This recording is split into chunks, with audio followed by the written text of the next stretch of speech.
যি চেঙাৰ অৱসৰপ্ৰাপ্ত শিক্ষক যাদৱ চন্দ্ৰ খাটনিয়াৰে এখন প্ৰবন্ধ সংকলন প্ৰকাশ কৰি উলিয়াইছিল আৰু সেইখন উন্মোচনৰ গুৰু দায়িত্ব মোৰ ওপৰত ন্যস্ত কৰিছিল।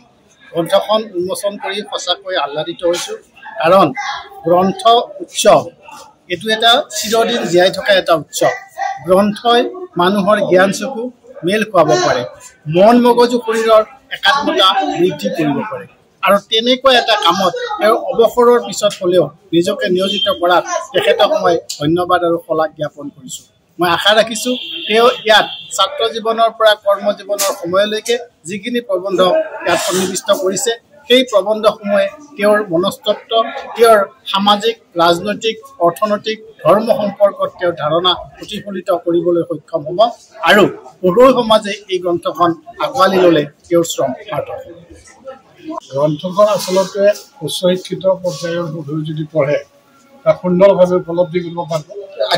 আধ্যাত্মিক দিশ আছে, বাস্তৱিক দিশ আছে, যুৱ সমাজৰ কথা আছে, ৰাজনীতিকৰ কথা আছে, বিভিন্ন ধৰণৰ কথা আছে, সামাজিক কথা আছে, পাৰিবাৰিক কথা আছে, পৰিয়াল কেন্দ্ৰিকতাৰ কথা আছে, পৰিয়ালৰ মুখিয়াল ব্যক্তি হ'লে কেনেকৈ চলাব লাগে পৰিয়াল এখন তাৰ কথাও লিখা আছে। গ্ৰন্থ আছে 6টা। পঢ়ুৱৈ সমাজখন বিশেষ কৰি স্নাতক মহলাত যিসকলে অসমীয়াত মেজৰ লৈ আছে তেওঁলোকৰ কাৰণে অতি সুখদায়ক প্ৰবন্ধ বুলি আমি অনুভৱ কৰোঁ।